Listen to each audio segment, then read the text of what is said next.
আসসালামু আলাইকুম এভরিওয়ান, সবাই কেমন আছেন? আশা করি সবাই ভালো আছেন। আপনাদের দোয়া আল্লাহর রহমতে আমিও ভালো আছি। আজকে আমাদের বাড়িতে অনুষ্ঠিত হচ্ছে একটি আকিকার অনুষ্ঠান।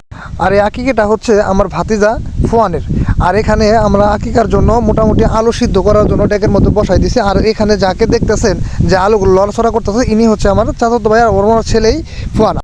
আমার ক্যামেরার সামনে এখন যাকে দেখতে পারতেছেন ইনি হচ্ছে আমার ভাতিজা ফুয়ান। আর ও খুব সুন্দরভাবে এখানে দরজার মধ্যে বসে খাইতেছে। তার আকিকা আজকে অনুষ্ঠিত হচ্ছে। তারপর আমরা আমাদের দহল মানে আমাদের আঙ্গিনার সামনে আমরা একটা তাঁবু টানাইতেছি আর নিচে একটা বসার মতো ব্যবস্থা করতেছি, যেন আমাদের এলাকার মুসল্লিরা এখানে আইসা সুন্দরভাবে মিলাদ পড়তে পারে। তাদের বসার একটা সুব্যবস্থা আমরা করতেছি। এর এইদিকে আমার ছোট ভাই ও একটা খুঁটির মধ্যে বস্তা বাইন্ধা তাম্বুর মাঝখানে দেওয়ার ব্যবস্থা করতেছে, যেন মাঝখানে একটু উঁচু হয়ে থাকে। তার এইদিকে আমার জ্যাঠাতো ভাই শামিন ও এখানে একটা গাঁথি খুঁড়তেছে, মানে এখানে একটু গর্ত করতেছে, যেন সুন্দরভাবে এখানে একটা খুঁটি দিয়ে আমরা সুন্দরভাবে তাম্বুগুলো সজা দিতে পারি। তারপর আমাদের আলুগুলো হয়ে গেছে, সেগুলো আলুগুলো নামাই দেওয়ার ব্যবস্থা হয়েছে। আর এখানে সবগুলো আলু ছুলে ফেলতে হবে। আর ছুলে ফেলার কারণ হলো আসলে এটা যদি আপনারা মনে করেন যে এখানে আমরা যে বিয়ের অনুষ্ঠানের মতো রোস্ট করবো, আসলে তা না। এটা আমরা মূলত গ্রাম্য ভাষায় বলি জেফত। আর এই জেফতের তরকারিগুলো মূলত অনেক সুস্বাদু এবং অনেক মজার হয়। আর এই দিক দিয়ে আমাদের যে দুইটা খাসি আমরা এখানে জবাই দিয়েছিলাম, সেই দুইটা খাসির মাংসগুলো সুন্দরভাবে মানে ধোয়া হইতেছে। তারপরে আবার এখানে ধোয়ার পরে যদি দেখা যাচ্ছে যে কোনো লোমটোম আছে কিনা কিংবা কোনো আবর্জনা আছে কিনা, সেগুলো চেক করা হইতেছে। এগুলো কাজ করার জন্য যদি এক্সপার্ট বলি তাহলে আমার ফুফা খুবই এক্সপার্ট এই কাজগুলো করার জন্য। তো সম্পূর্ণ সুন্দরভাবে প্রক্রিয়াবাদ করে সুন্দরভাবে ধোয়া ফালা করে এগুলো সসপ্যানের মধ্যে দেওয়া হইলো। তারপর এখানে আমার ফুফা, আমার জ্যাঠা, আমার শ্বশুর, তারপরে আবার অনেকেই আছে সবাই মিলা তাওই। তারপর সবাই মিলা এখানে পরিমাপ মতো করে মশলা, লবণ, তেল, ঝাল সব কিছু ঠিকভাবে দেওয়া হইতেছে, যে যেন তরকারিটা অনেক সুস্বাদু এবং মজার হয়। এখানে সবাই মিলা কাজ করতেছে। তো এইসব কাজ করতে আসলে অনেক ভালোই লাগে। সবাই মিলা জিলা যখন আমরা কাজ করি, আসলে কি বলবো, আসলে গ্রামের এই অনুষ্ঠানগুলো আসলে অসাধারণ এবং অনেক মজার হয়। আমার ক্যামেরার সামনে এখন যে লোকটাকে দেখতেছেন যে চুলা থেকে কয়লা তুলতেছে কোদাল দিয়ে, ইনি হচ্ছে মূলত আমার তাওই, মানে আমার ভাতিজার নানা।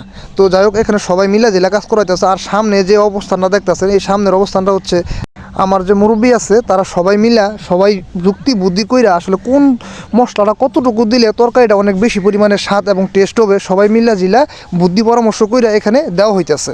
আর আমার সামনে যে আপনারা দেখতেছেন যে সাদা লুঙ্গি টুপি পরা, যে ফতোয়া পরা যে একজন বয়স্ক লোক দেখাচ্ছে, উনি মূলত হচ্ছে আমার জ্যাঠা। ওনাকে আমরা অনেক শ্রদ্ধা এবং সম্মান করি।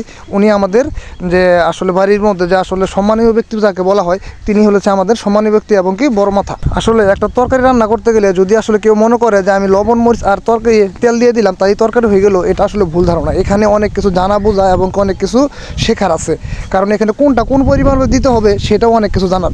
তারপর আমরা সম্পূর্ণভাবে তরকারিগুলো মশলা টশলা দিয়ে তরকারিগুলো আমরা চুলার মধ্যে চড়াই দিলাম। দেওয়ার পরে সুন্দরভাবে এখানে আমরা নড়াচড়া করতে শুরু করলাম। তারপরে আমরা দেখতেছি যে তরকারিগুলো বলক এসে পড়ছে এবং সাথে ডাল চড়া দেওয়া হয়েছে।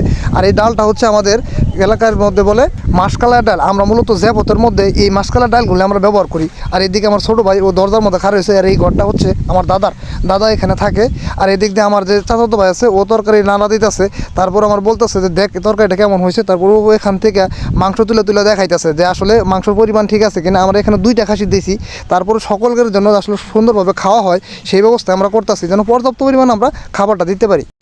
এখন আমার ক্যামেরার সামনে তরকারি লাড়াচাড়া করতেছে যে লোকটাকে আপনারা দেখতে পাচ্ছেন, উনি মূলত হচ্ছেন আমার শ্বশুর। উনি অনেক ভালো দক্ষ এবং সুদক্ষর সাথে তরকারি রান্না করে থাকেন। তার তরকারি আসলে একবার যে খাবে তার আসলে জিভায় লেগে থাকবে। তারপর আমরা আমাদের বাড়ির দহলের সামনে আমরা তিরপাল বিছাই দিতেছি, যেন এখানে মুসল্লিরা আইসা সুন্দরভাবে বৈশা মিলাদ পড়তে পারে। তো ওই দিকের কাজটা আমরা শেষ করে তারপর আইসা বললাম আমরা ভাত চড়ানোর জন্য। এদিকে আমরা মোটামুটি পানি গরম হয়ে গেছে। তারপর আমাদের তাওই আসলো, আইসা হেরা চাউল ঢাইলা দিল। এদিকে যদি আপনাদেরকে আমরা দেখাই যে দেখেন এখানে সব মুসল্লিরা আইসা পড়ছে মিলাদ পড়ার জন্য। তো এখানে সবাই মিলাদ পড়তেছে এবং সবাই আমার ভাতিজার জন্য দোয়া করতেছে। তারপর আমরা এখানে প্লেট বাইরা এবং ভাত সুন্দর করে বাইরে তরকারি দেওয়ার সঙ্গে সুন্দরভাবে সব কিছু সাজায় রাখতেছি, যেন আসলে মুসল্লি যারা আছে তাদের খাওয়া দাওয়ার কোনো অসুবিধা না হয়। এখানে এই দিক দিয়ে সুন্দরভাবে ভাত ভাড়া হইতেছে, ওই দিক দিয়ে তরকারি ভাড়া হইতেছে। এদিক দিয়ে আমাদের শামিন ভাই জেরাত ভাই ও সুন্দরভাবে তরকারিগুলো বাছাই দিতেছে সুন্দরভাবে। আর আমাদের ফুফা মানে আমার আঙ্কেল ও সুন্দরভাবে প্লেটগুলো সুন্দরভাবে গুছাই দিতেছে। এখানে সুন্দরভাবে পরিচালনা করা হইতেছে। আর আপনারা যদি দেখেন যে আসলে খাবারের মানটা দেখেন কি সুন্দর। আপনারা এই খাবারটা যদি আসলে এই জ্যাপতে তরকারিটা যদি একবার খান, তাহলে আপনাদের সারা জীবন আসলে মনে রাখার মতো একটা খাবার। এখানে আমি আর কথা বাড়াতে চাইতেছি না। আপনারা আমার এই ভিডিওটা আপনারা যে যেখান থেকে দেখতেছেন সকলের জন্য শুভকামনা। ভালো থাকবেন, সুস্থ থাকবেন। আল্লাহ হাফেজ। আর আমার জন্য, আমার ভাতির জন্য দোয়া করবেন।